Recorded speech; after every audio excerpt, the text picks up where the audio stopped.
Hey y'all, hope everyone's having a good one. This week, I'm switching things up a bit. By the time you're listening to this, I'll be well on my way to a little extended weekend vacation. I really don't do those very often. I've traveled a bit in the past couple of years, and it's been a lot of fun, but it's been for Music City 911 stuff, podcaster meetups, crime con, etc. This time, I'm taking a little bit of time for myself. So this week, instead of doing a new episode, I'm re-releasing a previous one.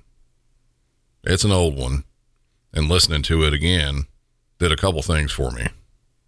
First off, I've been doing this show now for a little over 4 years, and it's been a great ride.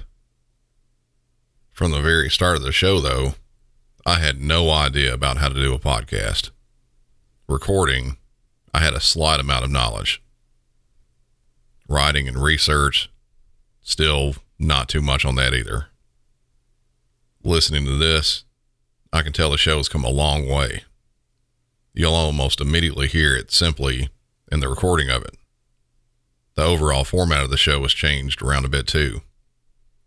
While I think the show now is vastly superior, the content of this episode isn't at all lacking.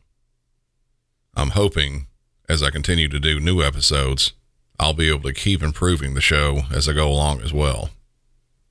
Something I read a while back that's excellent advice for other podcasters, but it's also something that you can use in everyday life. Take a project or hobby or just life in general. Look back a year or so at what you were doing compared to what you're doing now. And you might be a bit unhappy with the outcome from back then. The next year, take a look back at what you did this year and do the same. The point is, you should always be trying to improve. Whether that's your job performance, relationships, family, you name it. You should always try to make it better. In doing so, you generally become a better person for it too. But enough of the inspirational BS. The other thing this episode did when I listened to it, it made me disgusted. I'm sorry to cuss like this, but really it made me incredibly fucking disgusted. You may have already figured out what I'm going to play. Those of you that's heard it before anyway. It's probably the most talked about episode ever. It's one that everyone loves to hate. Bad Dispatcher. You'll hear me go over this again in the intro, but in general, I don't want to say anything bad about dispatchers. We have an incredibly taxing and difficult job.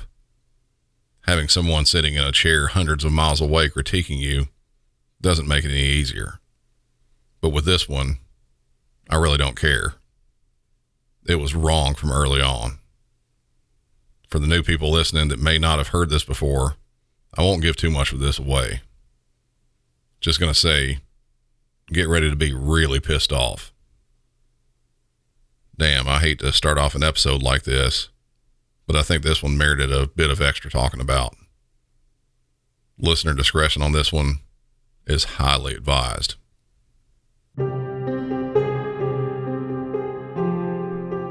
More than a couple of you have asked me on the discussion group if I've heard any calls with a bad dispatcher. I have. A few times. Truth be told, I don't like to think too much about it. I don't like bad-mouthing a fellow dispatcher. Not publicly, because I know what we go through. Which is a lot. Nearly every day. But this is something that does need to be addressed. A dispatcher can make mistakes, but most of the times that a dispatcher gets in trouble, it's a simple mistake.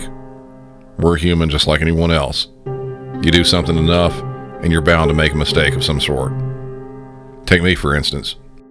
In my estimation, I've talked on 911 and the non-emergency lines probably hundreds of thousands of times in my career. Have you or anyone that you know ever done anything at all hundreds of thousands of times?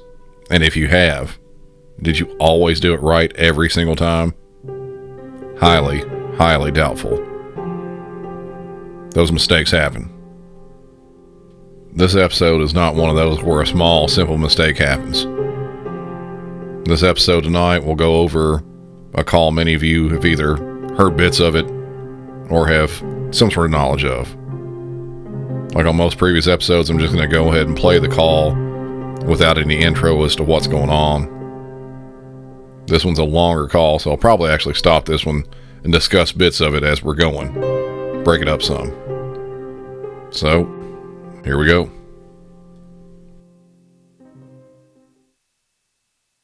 911, where's your emergency? I have an emergency, a severe emergency. I'm in a flooding. My car veered off the road while I was doing my newspapers, and I'm flooded over here on the end of Kincaid, and it's all the way up to my windows, and I can't get out, and I'm scared to death, ma'am. Okay, Can you please help me really I bad? need you to calm down. I need you to tell me where you are. I don't know, ma'am. I'm on the end of Kincaid down here by these apartments. There's some apartments on Kincaid. I don't know what they're called. What color Off is your Park vehicle? Avenue. On the other side of Kincaid, at the very end of Kincaid Street, there's some apartments, and Do you have a dark blue car, is what I'm asking you? What color is your vehicle? Yeah, dark. It's gray SUV, lady, and the water's all the way up to my windows. Okay, hold on for me. Don't hang up. And it's coming in my windows. I mean, I'm floating in water right now, ma'am. And you're at close to the area of 5801 Kincaid? Yes, ma'am. I need help right now.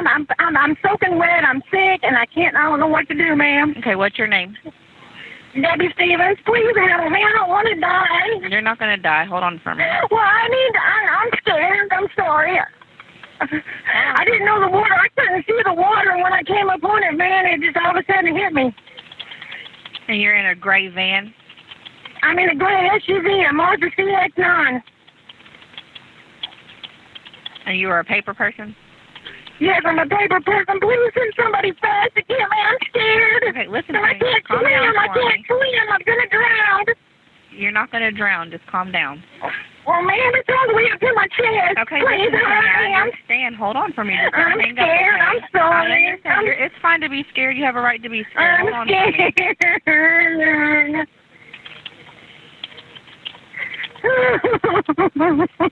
Did you go off the road into a ditch?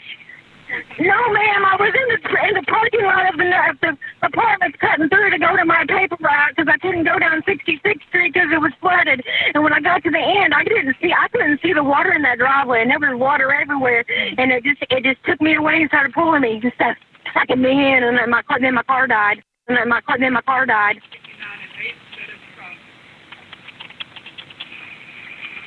How long is it going to be, ma'am? My phone's going to die, and I can't charge it. It's going to get wet. It's all the way up to my neck almost. Okay, hold on for me. Hello? I'm listening to you, so I said hold on for me. Oh, God, please help me. Lord, please help me. I don't want to die. Miss Debbie, I need you to calm down and hold on, okay? Oh, I'm scared, ma'am. I'm sorry. I'm scared. I need the cops to come get me. I need somebody to help me. I'm scared. Are you the only one in the vehicle? Yes, I'm the only one in the vehicle with all my papers floating around me. Okay, listen to me. Make sure Yes, you're in the ma'am. area of 5801 Kincaid. I don't know where 5801 Kincaid is. I don't know. I just know there's two sets of apartments I over know, there. but she's not sure. Listen to me. I don't- Listen to me. If you're doing the paper, you got to know at least a little bit of where you I are. can do this paper route over here, ma'am. I was cutting through to go to my paper route because I couldn't get down So 66th tell me what Street. you see then. What do you see? There's some apartments. That's all I see is some apartments. I don't know the names of any of these apartments over What here because I don't do does these. the apartment complex look like? I can't see them, but, man, there's two sets of apartment complexes, one on the right and one on the left. And I'm in the back side of them back here in a bunch of grass. Looks like a bunch of trees. Okay. I'm going to send somebody out there to you, okay? What? It's always getting up to me. I'm scared. How long is it going to take? I don't have an officer available, so it's going to take a minute. So I'm going to try to get somebody out there to you. Just hold on, okay? I'm going to die. It's all the way up to my windows. I'm going to die. You're not going to I can't die. Oh, my God. I'm going to go ahead and stop it right there and try to touch on a couple things so far in the call.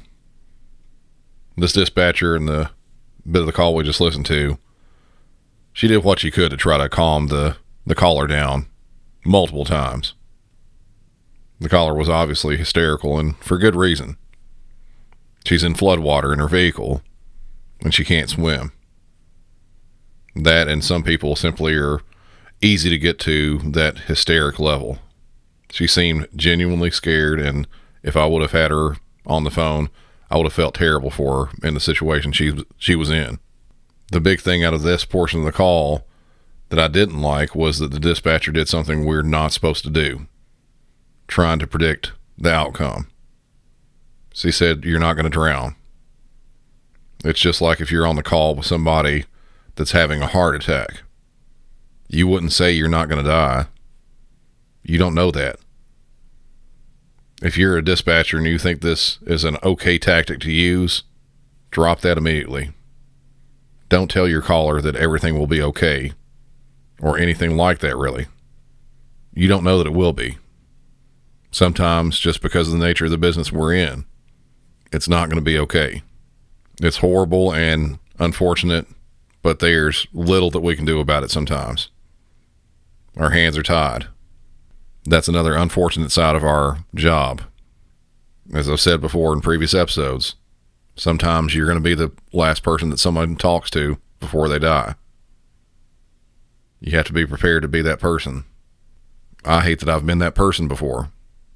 The one who's talked to someone right before they die. I've done it multiple times. I don't like it at all. I don't think anybody would like to do that, but it happens.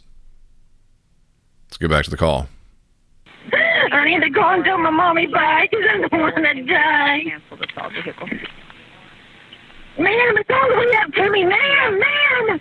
Listen to me, Miss Debbie. Just stay on the phone with me. I'm going to get somebody out there to you. Just hold on and don't hang up. I'm going to die, ma'am, because it's going to run my phone because my phone's going to get wet. Hold on for me. I'm going to get out and swim. If I could, I would. But I don't know how to swim very well. I'm scared. And there's people over there watching me, and they're probably laughing. And they're over there looking at me. People are looking at you, and they're not going to help you? Two sets of cars over there, and they're just all looking at me like I'm stupid. I couldn't help it. I love it. They just started pulling me down the road. Okay, hold on for me. I got my lights on in my car. That's the only thing you can see. I just need help. It's getting bad. It's going to touch my steering wheel. I'm going to drown. Please help me. Please help me. How long is it going to be, please, Listen to me. I need you to calm down and hold on. Okay? I'm just scared, man. I understand that you're scared, but there's nothing I can do sitting in a chair, so you're going to have to hold on, and I'm going to send you somebody, okay? Okay.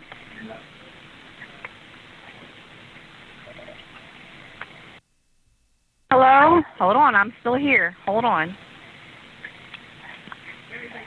said I'm 540? Ma'am, please hurry. Listen to me. I understand. Hold on for me. Ma'am, they're going to let me die. I'm not going to let you die. Why Oh, ma'am, I don't want to die. I'm sorry, but I don't want to die today. You're not going to die. My SUV is ruined. Oh, my gosh. Somebody help me.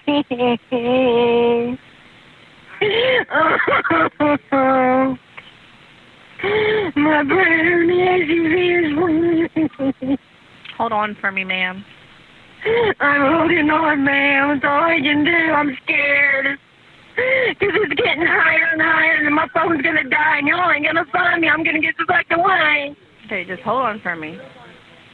And I can't swim. I can't swim at all.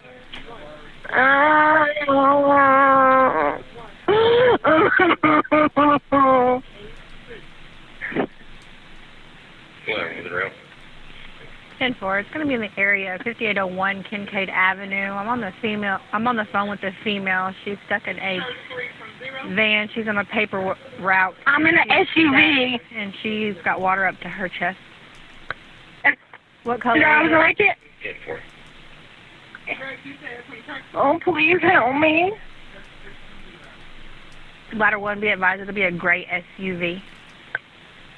SUV? and I've got my lights on inside. You can see me.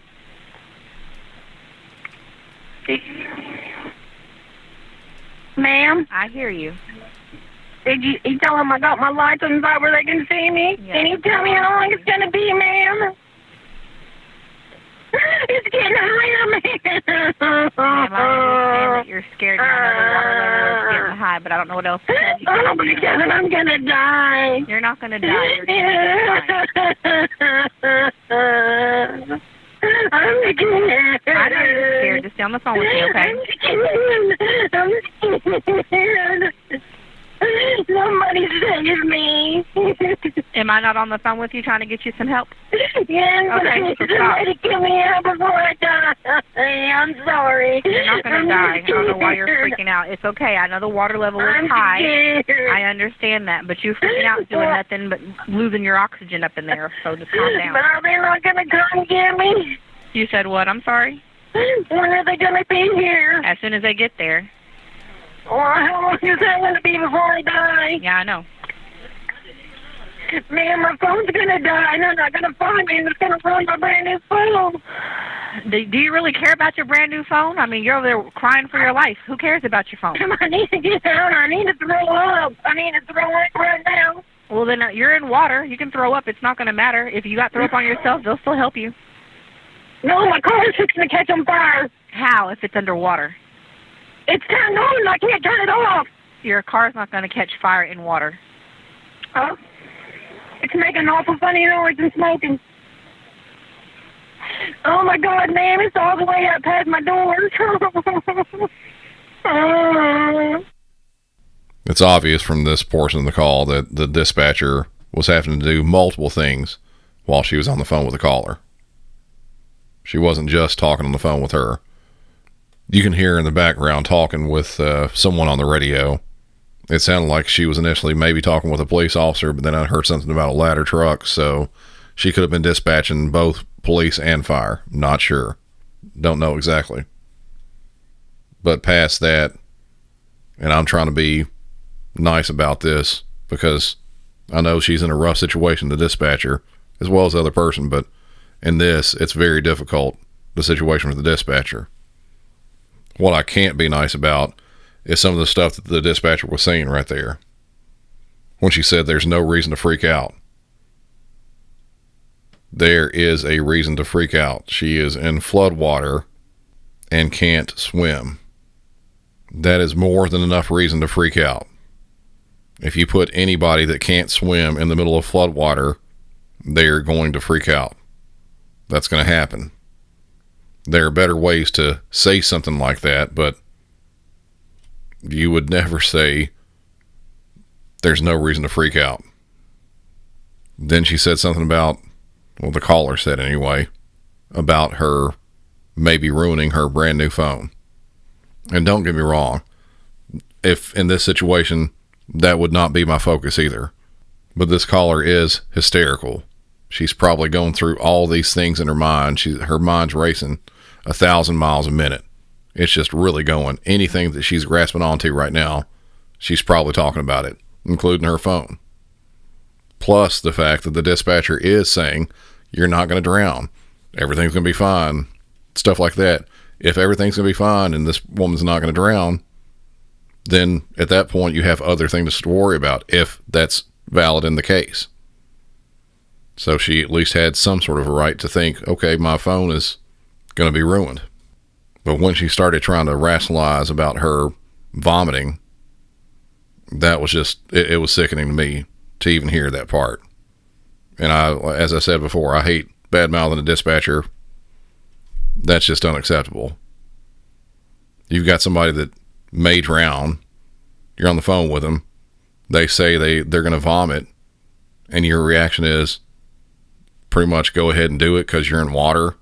Do you think they won't rescue you because you got vomit on you? That's not the right way to do this. Try to keep the person calm. Just try to keep them calm. Do everything you can to do that. Reassure them that help is on the way if there is help on the way. Because sometimes, depending on the situation, help may not be on the way yet. In this, we could hear them being dispatched. You can reassure them that at this point, that help is on the way. Back to the call. Just stay on the phone with me. I'm going to get somebody there to you. They should be there because I'm sending the fire out to you to help you out. Oh, can I put you on hold? I need to call my mother-in-law so she knows I'm okay. Okay, well, you're not okay, so you can call your mother-in-law when you're actually out of the vehicle, so no, you cannot call her right now. Okay. I'm sorry. Can you pray? Will you pray with me? In her vehicle. Hello? I'm here. I can still hear everything you're saying to me. Will you pray with me, please? You go ahead and start off the prayer, and I'll listen to you. I sure will. Dear Lord, please just help me. Get me out of this water safely, dear Father. One of us has to happen to me, Father. Just be with me and protect me and help me, dear Father, please. Dear Father, help me. My vehicle is ruined. Yeah, but it's better that your vehicle is ruined than you being swept away and nobody knows where you are. So just stay on the phone with me, I'm okay? be swept away because my mom No, you're not. You have nowhere to be swept away to besides the street that you're on. So just calm down, okay? Well, I'm at the end of a street, but man, Right, I'm looking at it right now, and at the end of the street is some bushes, so you'll be just fine. Ma'am, it's getting all the way up to my chest, and I know the water's up to your chest. Just stay on the phone with me, and I have an officer and the fire department coming out to you. So just hold on, okay? Oh, thank you. I'm sorry if I'm rude, but I'm scared. You're not being rude. I know you're scared. Just calm down for me. I'm scared. I've never had anything like this happen to me before. Well, this will teach you next time. Don't drive in the water. Couldn't see it, ma'am. I'm sorry, or I wouldn't have. I don't see how you didn't see it. You had to go right over it, so. No, ma'am. I was in a drive. I was in a parking lot. There was no water where I was at. Okay. And when I got to the end of the parking lot, I was looking for the road to get out into the main road. When I got to the main road, it was too late. There was water, and I couldn't see it fast enough. The water just didn't appear. I didn't see it fast enough. My headlight went out, and I couldn't see it. Okay. It's okay. We'll get you help and get you out of there. Just hold on, okay? Okay, ma'am. I appreciate it. Thank you very much. You're welcome.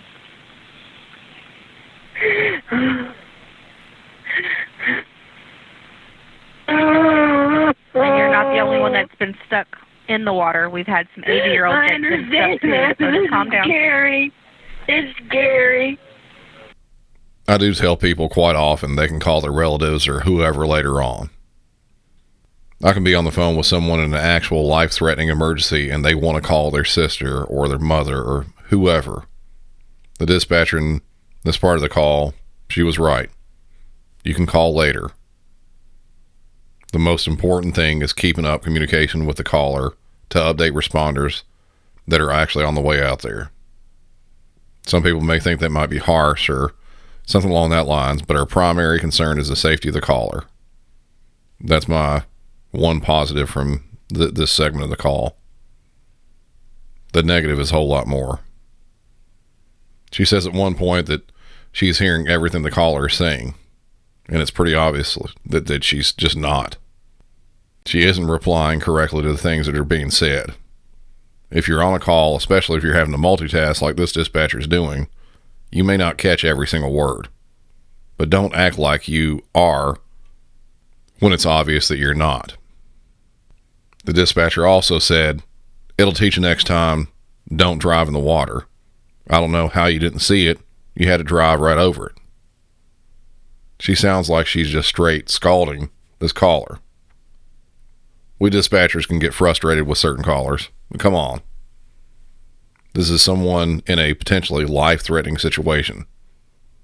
Don't try to say, I told you so, or give some sort of a life lesson on a phone call that you'll be on for just a few minutes that the caller's likely to forget anyway. Just try to keep the caller as calm as you can. Use a different tone of voice even. Not the one that this dispatcher was using, which sounded just almost hateful. Annoying. I don't know what kind of emotion the dispatcher was feeling, but it wasn't a good emotion. I can tell you that.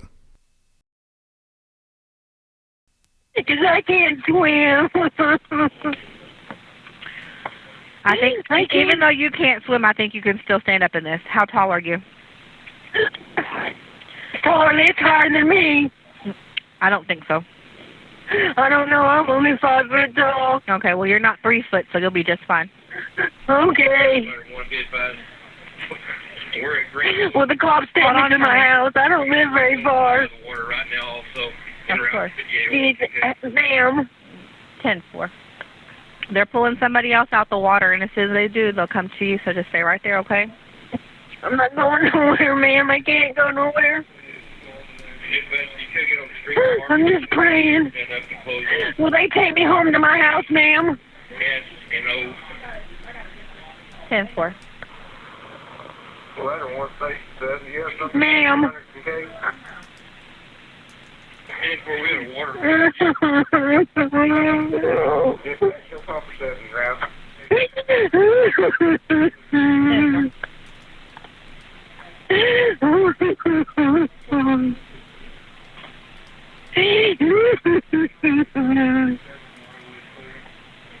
Oh my gosh, it's getting even higher. Okay, just stay on the phone with me. I know that you're scared. That's why I'm not hanging up with you, okay? So just stay on the phone with Pick me. me up. Will they take me back to my house, please? I don't know what they'll do. If not, I can walk to my house. I live on Nipper Lane.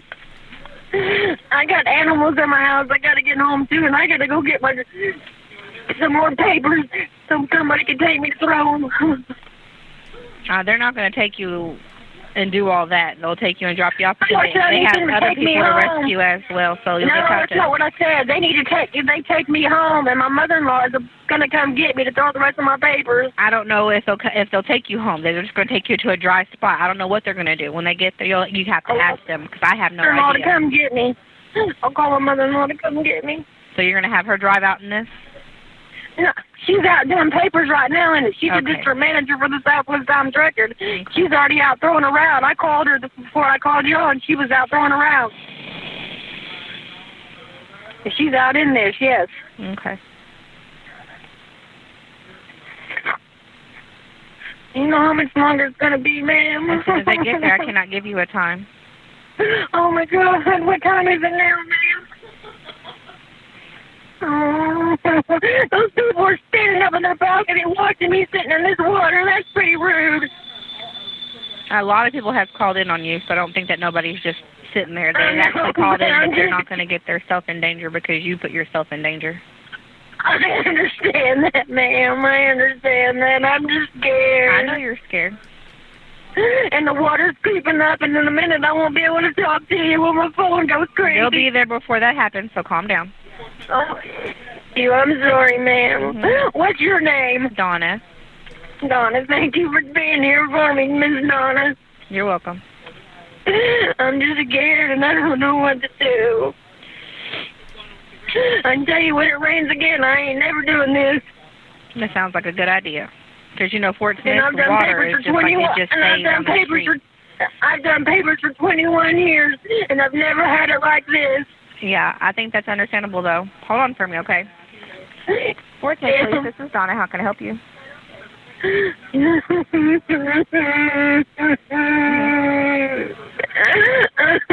For which address?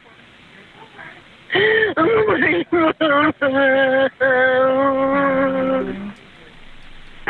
thank you. Somebody put out a call for Barlink for Highway 58 and 8. Okay, then I can cancel it. They got the Barlink got the note. Thank you. Oh my God, ma'am! Yes.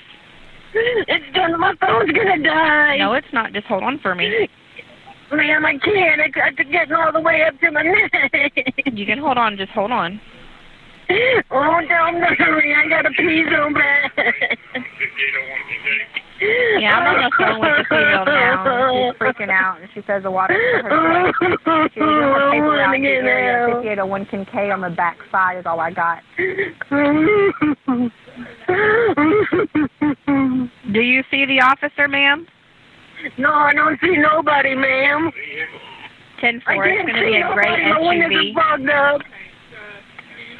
I got my lights on, but I don't see nobody. Do you hear the fire trucks? rushing water, ma'am. I can't hear nothing. Okay, well, don't cry, and then don't talk, and then let me know if you hear the fire department. Don't what? The fire trucks. Tell me if you hear the fire trucks. No, ma'am. All I can hear is rushing water. I see flashing headlights over there, but I think that's somebody's car. I hope they're not broke down, too. Literally, 5801 Kincaid is what she said. No, she doesn't see her, and I don't hear the apparatuses either. Are you close to Oakbrook Apartments, ma'am? Yes, I'm over here by these two sets of apartments. Yes, ma'am. At the end of the street. At the very end of the street. That little circle or whatever it is. Street in between those two apartments, yes. Right behind those. Okay, right behind hold on. the Listen to me. I cannot hear you on the left-hand side, okay, ma'am. hold on for me. Hold on. Sorry, ma'am. Sorry. Ma'am, it's just getting so hot. My phone's gonna die. Ma'am. Hold on for me. Do you see the fire department? No, ma'am.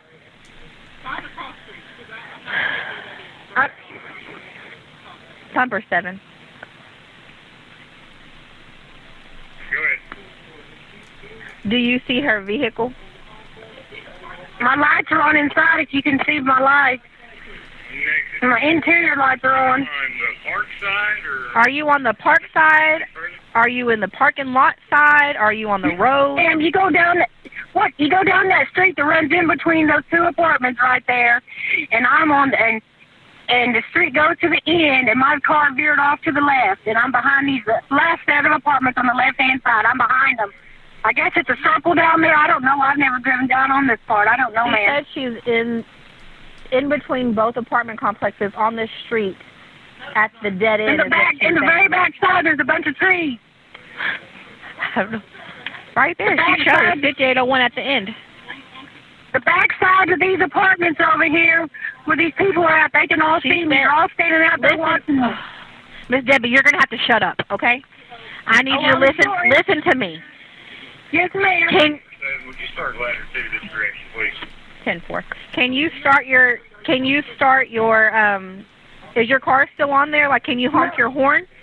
My horn is dead. Okay, hold on for me. My horn is dead. Okay, hold on for me. Everything is dead. Listen to me. Hold on.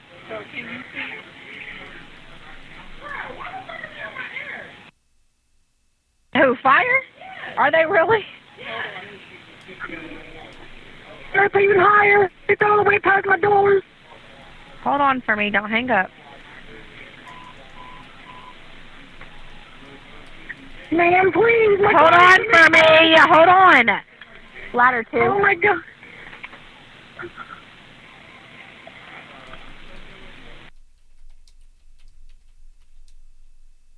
And it's getting higher and higher, and I'm scared. Oh, my God. Number 7 is needing you in the area, 5801 Kincaid Avenue. Oh, Lord, help me. Last says Pumper 7, we've got a lady trapped in the car somewhere in the parking lot between 5800 and 5801 Kincaid. They're trying to come to you. The whole parking lot is flooded. They're trying to find you, okay? So hold on for me. Oh, I'm at the very back of the on the end of that road on 58th Street. That's what street that is. I didn't know, ma'am. Go ahead. Oh, my God, my car's starting to move. Start hooking the boat up in case we need it. Oh, man, my car is starting to move. Please. Okay, listen to me. I know. I'm trying to get you as help as I can, okay? Just hold on for me. Okay, ma'am, please. I know you're scared. I know. Hold on for me because I've got to take other calls plus you and listen to all this stuff. So just hold on for me, okay? Okay, ma'am. Hold on for me. Okay. Dear Lord, please just get me out. Dear Lord, please help them find me. Dear Lord, please.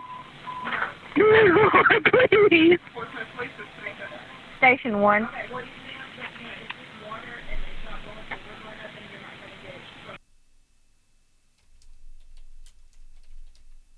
Number 7 is wanting you to go ahead and clip up the boat and get it ready if they should need you.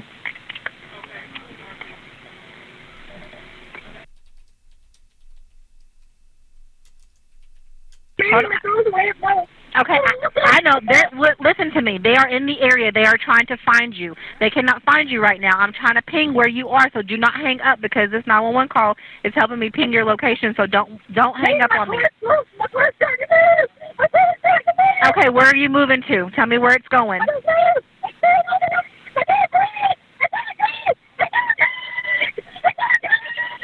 Okay, tell me where you are.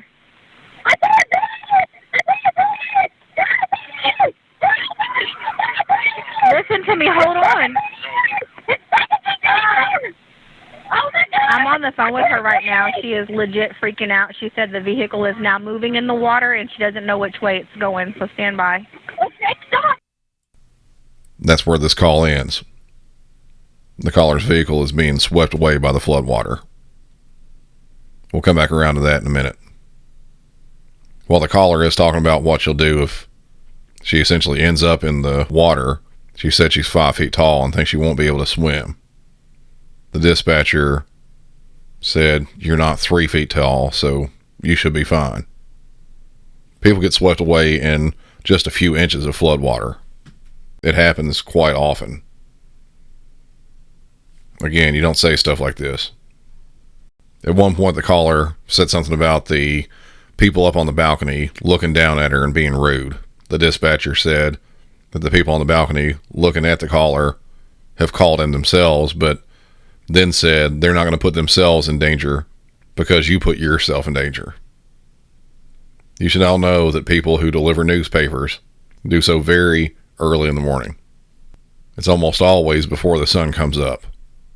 So she likely did not see the water she was driving into if there were no other lights or nothing for the light to reflect onto past the water. This is a short side note, but it is related to this. I've gone out night fishing several times on a boat before. I took a very high-powered spotlight with me. You shine that light more than a few feet in front of you, there ends up being no reflection that you can actually see. So I can actually see how the caller could have mistakenly drove into this floodwater.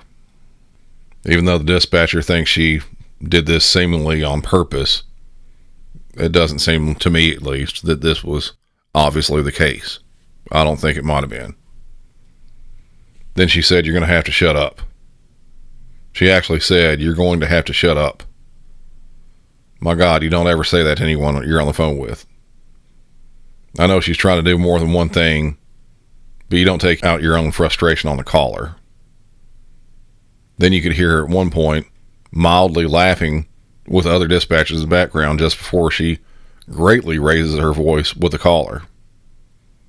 If you can't tell by now, this dispatcher just did a horrible job handling not only the call, but herself during the call. I think there are a number of factors to this. Again, circle back around to that in a few. There were a lot of things that were working against the caller on this particular incident. She wasn't exactly sure of the location. She gave that she was in the back parking lot between two apartment buildings at the end of Kincaid Road. If the apartment complex is there, anything like they are here, that could be a dozen or more parking lots. So that took time. The dispatcher did say that they were working other rescues, so that did also delay the response to this caller. And from the research I did, this call looks like the units took around 12 minutes to get to the general area where she was in. When they finally got to the exact location, it was a few minutes later, but it took nearly an hour for them to reach the vehicle. When they finally did, the caller, whose name was Deborah Stevens, she had drowned. It was too late.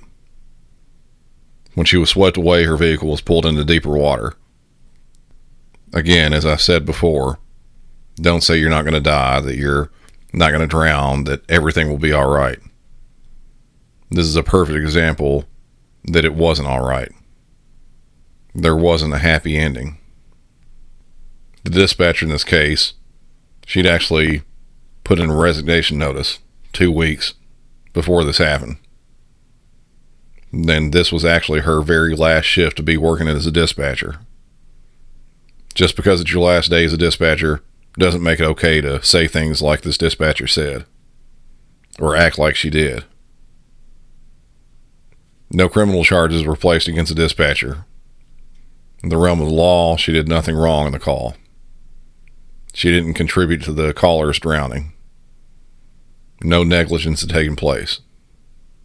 Furthermore, in the report about the incident with regard specifically to the dispatcher, the review stated that what the dispatcher did was not necessarily something she would be terminated for.